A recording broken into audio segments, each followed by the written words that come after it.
our hearts beat. মোট 36.5 ঘন্টার train journey করে আমরা অবশেষে এসে পৌঁছালাম সিমলাতে। সেখানে পৌঁছানোর পর আগে থেকে ঠিক করে রাখা গাড়ি আমাদের 10 মিনিটের মধ্যেই পৌঁছে দিল হোটেল রাজদূতে।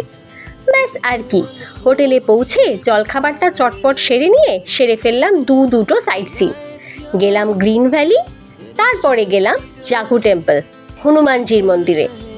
সেখান থেকে ফিরে এসে প্রচুর খিদে পেয়েছিল, আর তাই গরম গরম ডাল ভাত তরকারির সাথে এই রকম লেভেলের ভিউ চোখে ও মনে বেশ করে মেখে নিয়ে দিলাম একটা লম্বা ঘুম এতটাই গভীর ছিল যে উঠে দেখি ঘোর সন্ধে।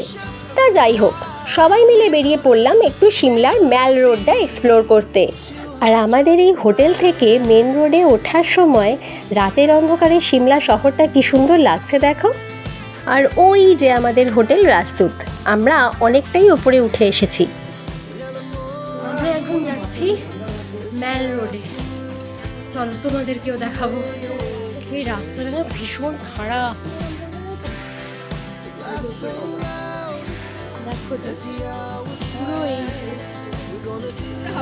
এখানে উঠলাম মেন রোডে। এবার তোমাদের এখান থেকে শহরটা কিরকম লাগছে একবার দেখাই।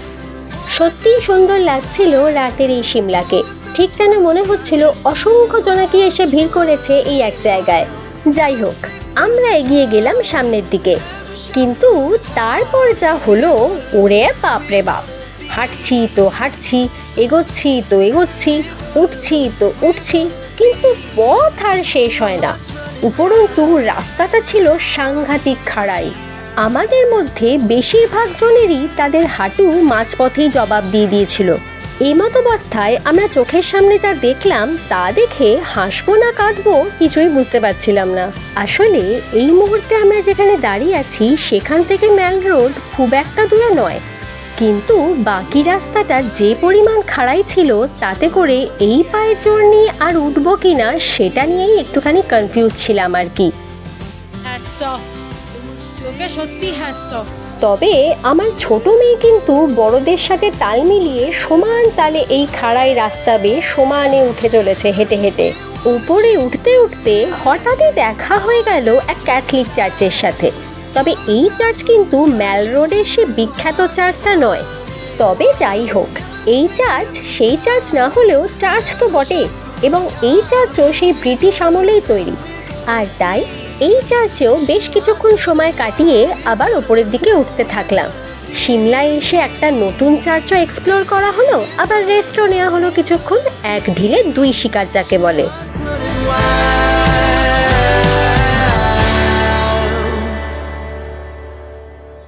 আমাদের এখনো এই খাড়াইটা উঠতে হবে ওই আলোর কাছে। চলো, হয়ে যাবে চলো। Municipal corporation Shimla.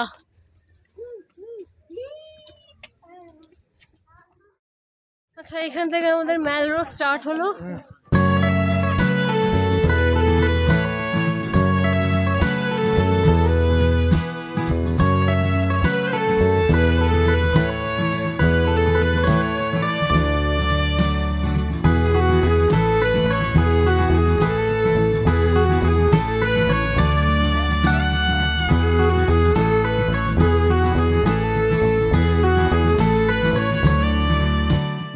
সিমলা ম্যাল রোডের এই দেওয়ালটিতে সিমলা ম্যাল রোডের একটি ছোট্ট রোড ম্যাপ টাইপের দেওয়া আছে। আমরা সিমলা ম্যাল রোডের ঠিক কোথায় দাঁড়িয়ে আছি এবং এইখান থেকে সিমলা মল রোডের যাবতীয় হেরিটেজ বিল্ডিংগুলোর দূরত্ব ঠিক কতটা, এইসবই দেওয়া আছে আর কি। তবে এগুলো এখনকার গুগল ম্যাপ ও এআই যুগে নিতান্তই অচল।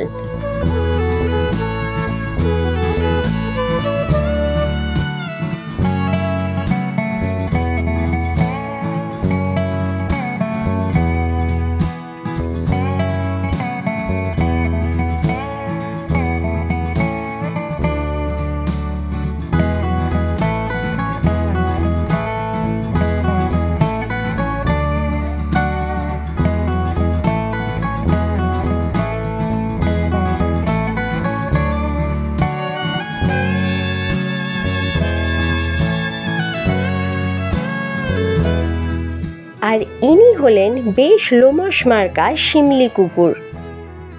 আমরা এই মুহূর্তে দাঁড়িয়ে আছি স্ক্যান্ডেল পয়েন্টের সামনে। এই স্ক্যান্ডেল পয়েন্ট হলো মল রোড ও রিচ রোডের সংযোগস্থল। সিমলার এই স্ক্যান্ডেল পয়েন্ট নিয়েও কিন্তু একটা ছোট্ট ইতিহাস আছে। বলা হয় পাটিয়ালার মহারাজা ভূপেন্দর সিং লর্ড কার্জনের মেয়েকে এই স্থান থেকেই তুলে নিয়ে পালিয়ে গিয়েছিল। ব্যাস, এই ঘটনা বা এই স্ক্যান্ডেল থেকেই এই স্থানের নাম হয়ে যায় স্ক্যান্ডেল পয়েন্ট। এই ঘটনার পর লর্ড কার্জন ভূপেন্দর সিংয়ের সিমলা প্রবেশে নিষেধাজ্ঞা জারি করেন। এর ফলে ভূপেন্দর সিংও রেগে গিয়ে তার মর্যাদা রক্ষা করতে জেল নামের একটি আলাদা নগর নির্মাণ করেন। আর সেই জেল প্রাসাদ সিমলা থেকে ৪৫ কিলোমিটার দূরে সোলান জেলায় অবস্থিত। তবে সিমলার আনাচে কানাচে কিন্তু এনাদের বাস, তাই হাতের জিনিসগুলো একটু সাবধান এখানে এসে। আমরা এখন এই মুহূর্তে দাঁড়িয়ে আছি স্ক্যান্ডেল পয়েন্টে। এখান থেকে বাঁ হাতে সোজা উঁচু রাস্তাটা চলে গেছে রিজে, পাশের রাস্তাটা নিচে নেমে গেছে লক্কর বাজারে। আর স্ক্যান্ডেল পয়েন্টের ঠিক ডান হাতের সোজা রাস্তাটা ধরে ওপরের দিকে চলে গেলেই পেয়ে যাবে কালীবাড়ি। আমরা এগোচ্ছি এখন রিজের দিকে। ওই যে আমরা স্ক্যান্ডেল পয়েন্টকে পেছনে বাঁ হাতে ফেলে ঠিক তার উল্টো দিকে সামনের দিকে এগিয়ে যাচ্ছি রিজের দিকে। এই সিমলা ম্যালের একটি বিশেষ বৈশিষ্ট্য হলো এখানে ভিআইপি গাড়ি ছাড়া আর কোনো গাড়ি সেভাবে যাতায়াত করে না। আর এই হলো আমাদের রিজ থেকে দেখা রাতের সিমলা।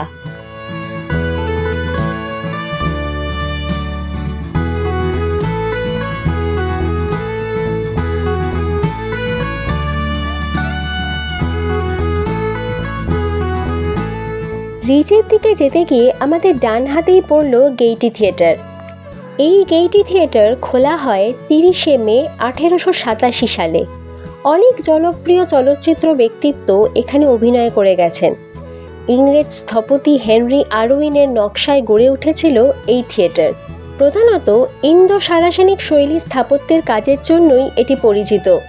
ব্রিটিশ আমল থেকেই এই থিয়েটারটি ছিল বিনোদন ও সামাজিকীকরণের একটি কেন্দ্র। এখানে ভাইসরয় লর্ড লিটন, কিপলিং থেকে শুরু করে Bandel Powell, KL cycle, Prithviraj Kapoor, Balraj Sahani, প্রাণ, অনুপম খের ও নাসির উদ্দিন সহ বহু আধুনিক অভিনেতা ও সঙ্গীত শিল্পী পারফর্ম করেছেন এবং এখনও বহু ব্যক্তিবর্গ পারফর্ম করে চলেছেন এই থিয়েটারে। একসময় এই থিয়েটারকে থিয়েটারের মক্কা বলা হতো। এই ভবনটি একসময় বৃহৎ টাউন হল কমপ্লেক্সের অংশ ছিল। এটির ধারণ ক্ষমতা ছিল প্রায় ৩০০ জনেরও বেশি লোকজন। প্রাথমিকভাবে এটি একটি থিয়েটার, বলরুম, অস্ত্রাগার, পুলিশ অফিস, বার ও গ্যালারি সহ একটি ৫ তলা ভবন ছিল। পরবর্তীকালে অবশ্য এর সংস্করণ করে আজকের অবস্থায় এসেছে।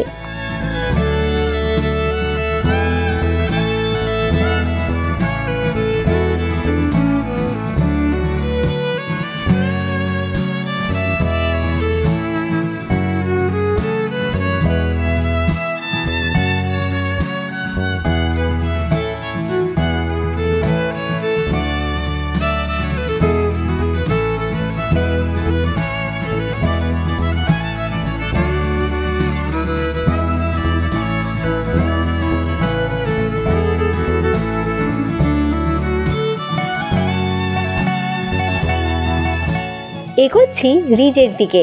আর এই হলো সিমলা রিজে অবস্থিত আমাদের দেশের জাতীয় পতাকা। আর তারই রূপকে আরও সমৃদ্ধ করে তুলেছে এই চাঁদ নামক বিউটি স্পটটি।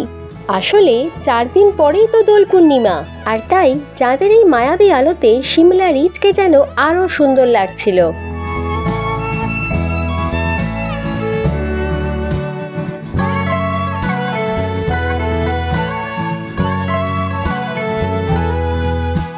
সামনের দিকে এগোতে এগোতেই হঠাৎই চোখ পড়ল বাঁ হাতের অটল বিহারী বাজপেয়ীর এই মূর্তিটির দিকে।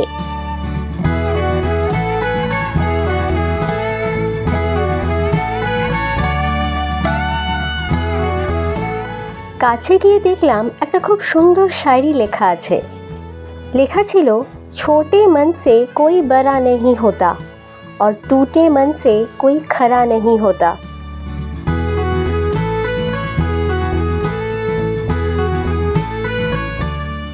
থেকে বেরিয়ে এসে সামনেই দেখা যাচ্ছে সিমলার এই চার্চ, আর তার ঠিক বাঁ পাশে রয়েছে সিমলার state library. Shimla church, Shimla state library এবং গ্যালারির ঠিক উল্টো দিকেই সোজাসুজি রয়েছে আমাদের জাতীয় পতাকা। একটু পাহাড়ি মোমো টেস্ট করতে গিয়েছিলাম, কিন্তু ব্যাপারটা ঠিক জমলো না।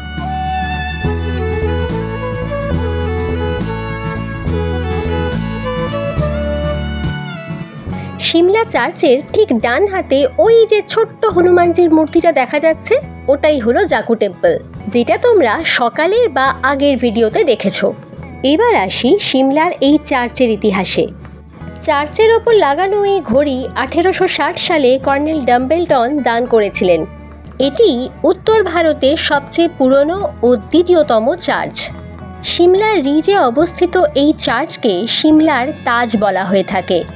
1857 সালে নিউ গথিক কলাকৃতিতে তৈরি এই চার্চকে কয়েক কিলোমিটার দূর থেকেও সিমলার তাজের মতোই লাগে। সিমলা রিজে অবস্থিত এই গ্যালারি, যেখান থেকে রিজের একটা সুন্দর টপ ভিউ পাওয়া যায়। তার পাশেই রয়েছে সিমলার স্টেট লাইব্রেরি, তার পাশে রয়েছে চার্চ। এগুলির মধ্যে এখন আমরা এক্সপ্লোর করব সিমলা রিজে অবস্থিত এই গ্যালারিকে। সামনে ফোয়ারা দিয়ে সুসজ্জিত এই সিমলা রিজে অবস্থিত গ্যালারির যেরকম নিজস্ব একটি সৌন্দর্য আছে, তেমনি এই গ্যালারি থেকে এই রিজের একটি সুন্দর টপ ভিউ পাওয়া যায়। আর এবার আমরা এই স্টেট লাইব্রেরি আর এই চার্চের ঠিক মাঝখান দিয়ে চলে যাওয়া পথ ধরে উঠে যাব এই গ্যালারিতে।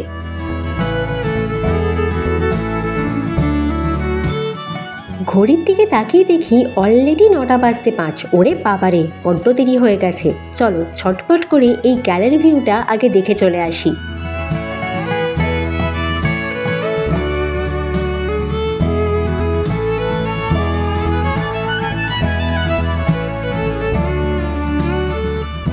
আগেই বলে রাখি, এই সিমলা রিজে কিন্তু বহু সিনেমার শুটিং হয়েছে, আর তার মধ্যে সম্প্রতিকালের 3 ইডিয়টস নামক বলিউড সিনেমাটি অন্যতম। এই যে এক্স্যাক্টলি এই জায়গাটায় দাঁড়িয়েই 3 ইডিয়টসের একটি সিন শ্যুট হয়েছিল।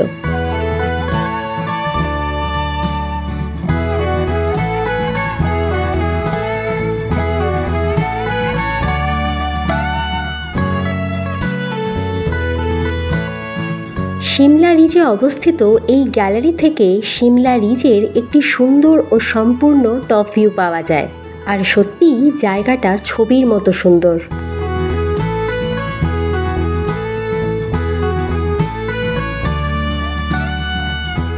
এত কষ্ট করে যখন উঠেইছি এত দূর অবধি, তখন একটা সেলফি তো বানতা হি হ্যায়। লোভ সামলাতে না পেরে একটার জায়গায় হয়ে গেল দুটো। নামতে হবে, অনেকটা লেট হয়ে গেছে।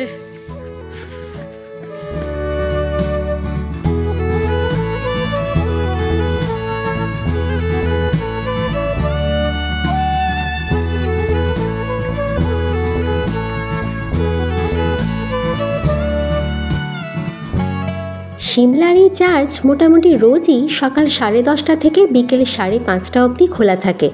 এখন অলরেডি রাত 9টা, তাই চার্চ যে খোলা পাবো না এটা বলাই বাহুল্য।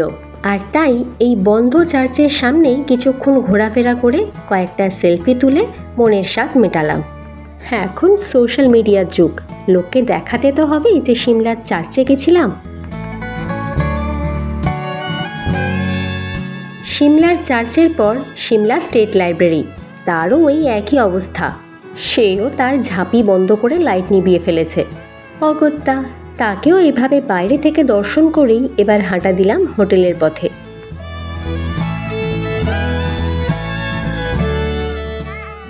চলো, আমাদের ঘোরা শেষ, এবার আমরা বাড়ি যাচ্ছি। আবার হোটেলে গিয়ে এবার শুয়ে পড়বো। আর বেশি কিছু বললাম না, আবার কালকে দেখা হচ্ছে। ততক্ষণের জন্য গুড নাইট। একদিনের এই সিমলা ট্যুরে অনেক কিছুই দেখা হলো, আবার অনেক কিছু থেকে গেল অদেখা। সব কিছু মিলিয়ে একটা মেশানো অভিজ্ঞতা নিয়ে শুরু হলো পরের দিনটা। আজকে আমরা যাব কাসোলে। তবে আজ এ পর্যন্তই, দেখা হচ্ছে আবার পরের ভিডিওতে। ততক্ষণের জন্য ভালো থেকো সবাই।